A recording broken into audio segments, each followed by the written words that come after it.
Halo semua, balik lagi bareng gue Vian Raffe. Dan seperti biasa di video kali ini gue bakalan lanjutin alur cerita yang sebelumnya pernah gue upload. Dan gak kerasa juga gue udah sampai ke session 17-nya ya, dari kelanjutan alur cerita Battle Through the Heaven itu. Ya, lebih tepatnya benua kaisar sih. Dan tanpa banyak basa-basi lagi, yuk kita langsung check this out aja alur ceritanya.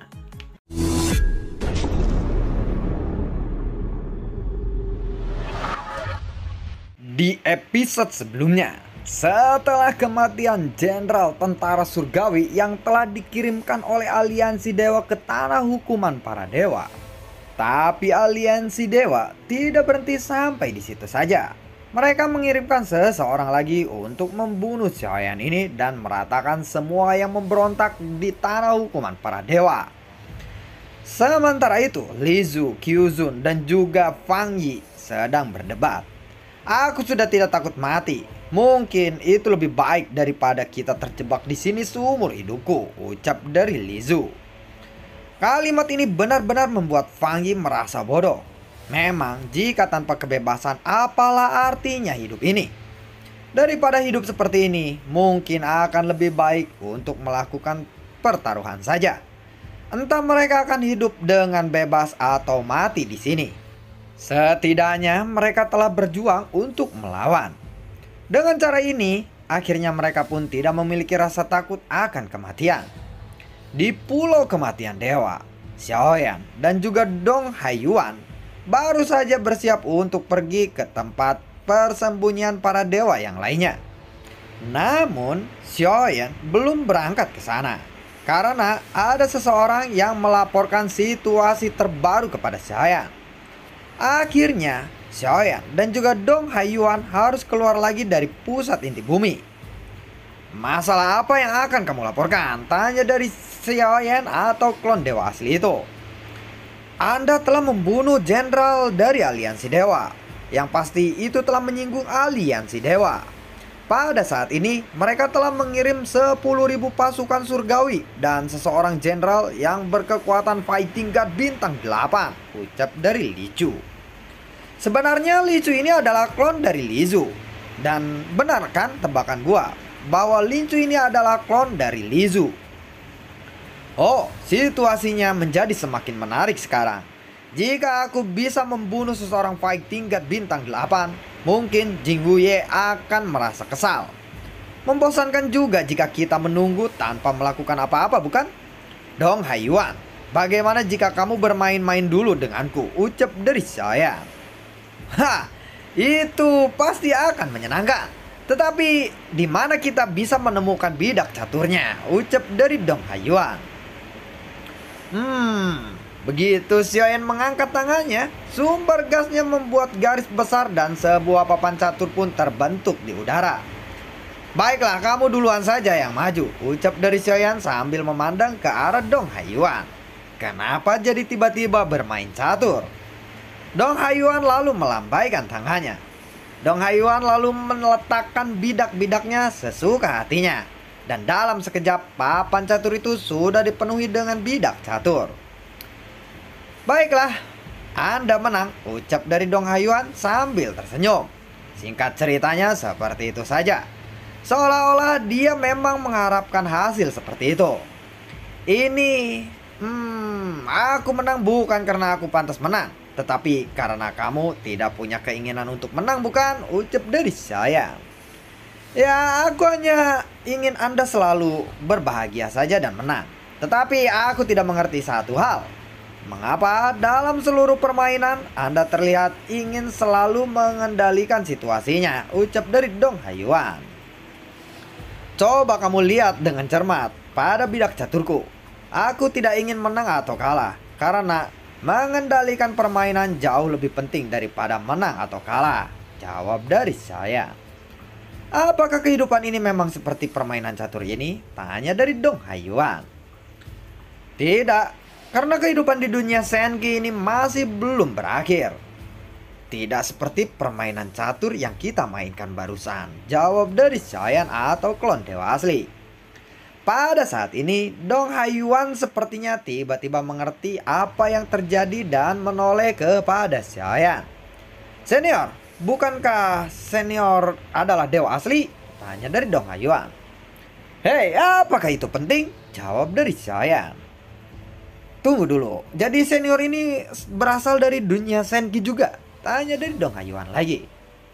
Apa alasanmu ingin mengetahui hal-hal semacam itu? Tanya dari Xiaoyan lagi. Dong Haiyuan pun hanya tersenyum canggung. Dan dia pun berhenti bertanya. Dunia yang luas ini telah berubah menjadi gurun yang tandus. Bisakah aku bertarung untuk membangkitkan kembali dunia Senkiku ini? Ucap dari Xiaoyan. Jika Anda bisa membawaku ke dunia Senki, itu akan menjadi hal yang sangat luar biasa bagiku. Ucap dari Dong Haiyuan. Jika bisa, sudah pasti akan aku lakukan. Jawab dari Xiaoyan lagi. Tapi apakah aliansi dewa tidak akan menghentikan kita pada saat itu? Tanya dari Dong Haiyuan. Aku rasa itu tidak akan terjadi dalam waktu yang dekat.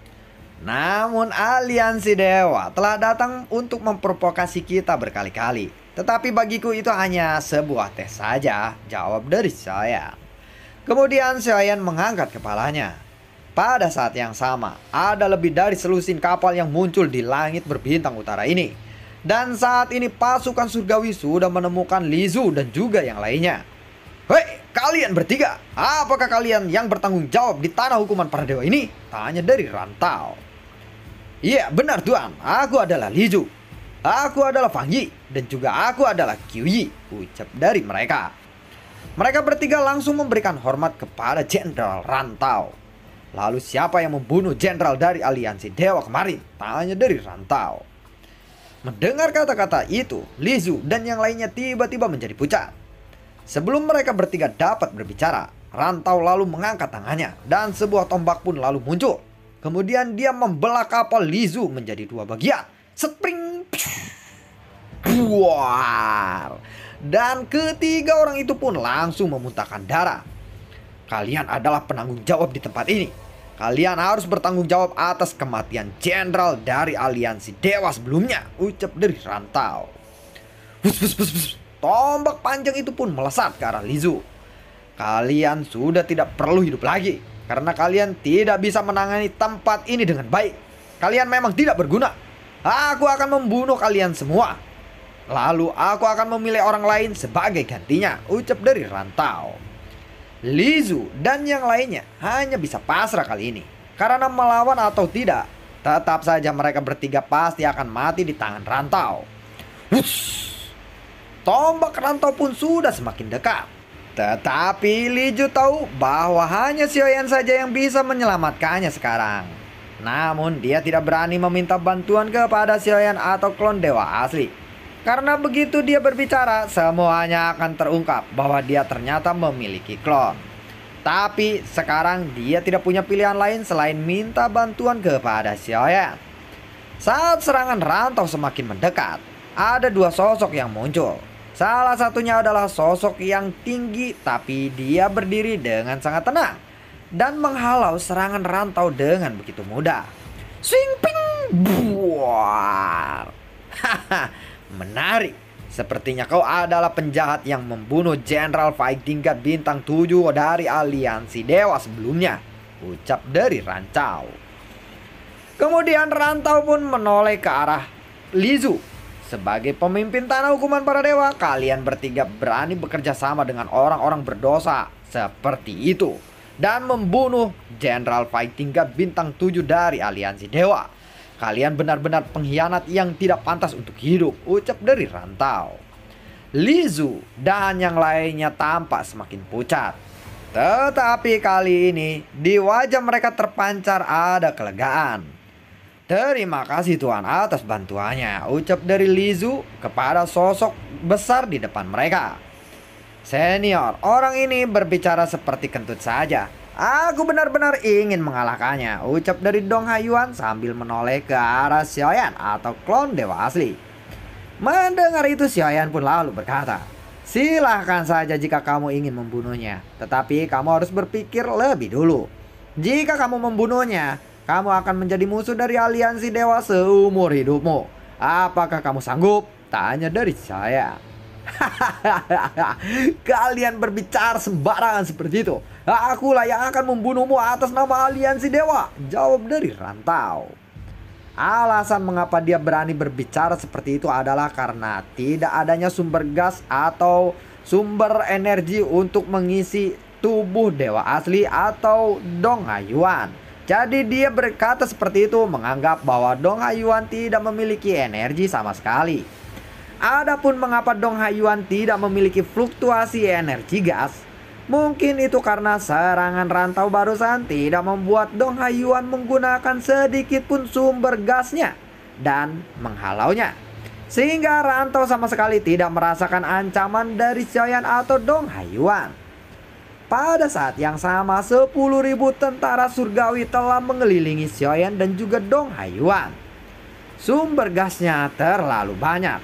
Kalau mereka mati di sini, itu bisa sangat menguntungkan bagi pulau ini, ucap dari Dong Haiyuan.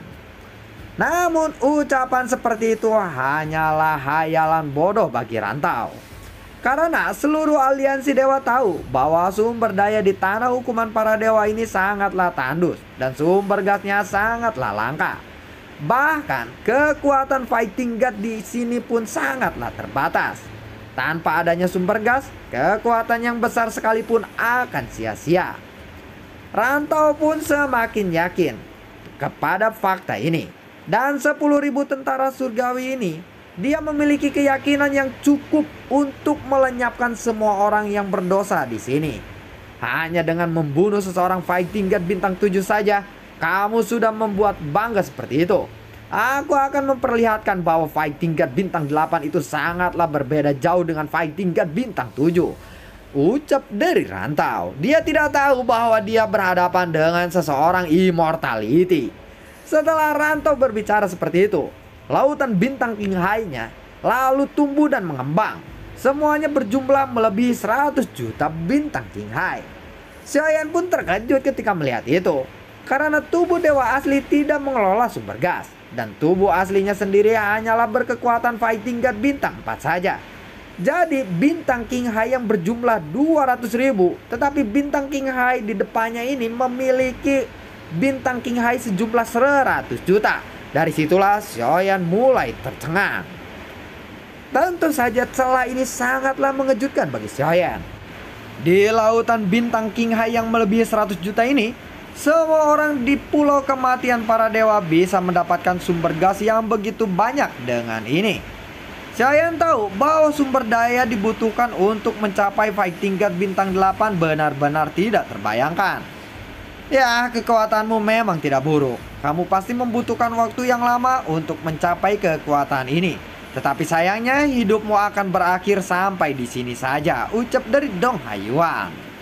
Rantau benar-benar marah ketika mendengar kata-kata itu.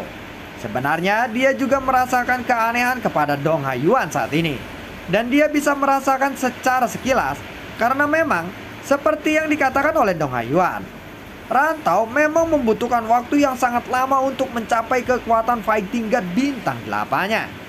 Tetapi Rantau tidak setuju bahwa hidupnya akan berhenti sampai di sini saja. Karena kekuatan fighting god bintang 8-nya sudah sangatlah kuat. Setidaknya di aliansi dewa, kekuatannya ada di peringkat 100 besar. Siklus atau status ini cukup baginya untuk mendapatkan ketenaran dan kejayaan di aliansi dewa. Hah, penjahat sepertimu bisa berani berkomentar atau menentangku seperti itu? Padahal akulah yang akan membunuhmu dengan tombakku ini, ucap dari Rantau. Sumber gas di tubuhnya pun langsung meledak dan menutupi seluruh tombaknya. Kekuatan ini memiliki momentum yang begitu menakutkan. Dong Haiyuan, jangan sampai kamu membunuhnya. Lebih baik jadikan saja dia sebagai tahanan atau budak kita, ucap dari Xiaoyan atau klon dewa asli. Dan lalu bagaimanakah kelanjutan ceritanya? Bukannya gua nggak mau lanjutin alur ceritanya atau gua ngupload sedikit, bre. Cuacanya ini kalau sore begini nih, hujannya gede banget, hujan angin, jadi kayak nggak fokus gitu. Kalian denger nggak suara hujan yang begitu gede gitu kan? Ya mohon maaf, uploadnya mungkin sampai di sini, sampai nunggu reda hujannya. Dan tuh Sampai jumpa besok lagi. Dan karena mungkin kalian juga dengarnya kurang puas mungkin ya ada suara hujannya gini. Dan nantikan video gue berikutnya, semoga sehat selalu untuk kalian.